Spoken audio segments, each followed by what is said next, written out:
Hi எல்லாரும் எப்படி இருக்கீங்க? தேர்ஸ்டே அன்னைக்கு சாய்பாபா விரதத்தை வெற்றிகரமாக 3வது வாரமாக இருந்து முடிச்சிட்டேன்.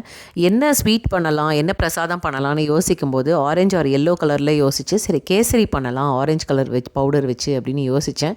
என்னோடய சுகர் ப்ரௌன் சுகர் யூஸ் பண்ணதுனால அந்த ஒரு ஆரஞ்சும் இல்லாமல் ஒரு ப்ரௌனும் இல்லாமல் ஒரு மாதிரி எப்படியோ ஆரஞ்சு கலரில் மேக்ஸிமம் கொண்டு வந்துட்டேன். நிறைய நான் கலர் போடலை, கொஞ்சம் தான் போட்டேன். ஹஸ்பண்ட் பசங்களை ஸ்விம்மிங் கிளாஸ் கூட்டிகிட்டு போயிட்டு வர கேப்பில் நான் இதை பண்ணேன். அதுக்காக அவங்களுக்கு இந்த குளியல் பவுடர் ரெடி பண்ணல இதுக்கு முன்னாடி வீடியோவில், அதையும் ரெடி பண்ணிடலாம் அப்படின்ட்டு சைட் பை சைட் டின்னர் ப்ரெப்பும் பண்ணணும் அப்படின்ட்டு நான் இந்த இட்லி தோசை அந்த மாதிரி யூஸ்வலாக சாப்பிட மாட்டேன். அதனால் சரி பெசரட் பண்ணலாம், ப்ரோட்டீன் ரிச்சாக இருக்கும், நைட்டில் கொஞ்சம் பசி எடுக்காது அப்படிங்கிறதுனால பெசரட் பண்ணலாம் அப்படின்னு யோசித்தேன்.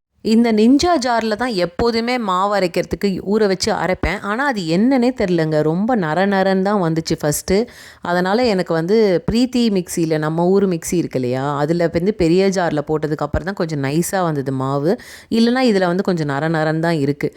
அதே மாதிரி பீனட் சட்னி பண்ணலாம் அப்படின்ட்டு நான் யூஸ்வலாக அந்த 1 மெத்தட், அந்த 2 மினிட்ஸ் மெத்தடில் தான் அதை கொஞ்சம் நேரம் ஊற வச்சுருவேன். இந்த வாட்டி கொஞ்சம் காரம் ஒரு 1.5 மிளகா போட்டுட்டேன். பயங்கர கொஞ்சம் என் பசங்களுக்கு சாப்பிட முடியல, அதனால் அவங்களுக்கு மிளகா அப்படி வச்சு கொடுத்துட்டேன். இந்த குளியல் பவுடர் போது இந்த வாசனை பொடி அப்படின்னு ஒன்று எங்கள் அம்மா வாங்கிட்டு வந்தாங்க போன வாட்டி. அதை தான் நான் இன்னும் யூஸ் பண்ணிகிட்ருக்கேன். இப்போ தான் 2வது பேக்கெட்டே கொட்டுறேன். ஒரு சிஸ்டர் கேட்டிருந்தாங்க இதோட லிங்க் என்னென்னு.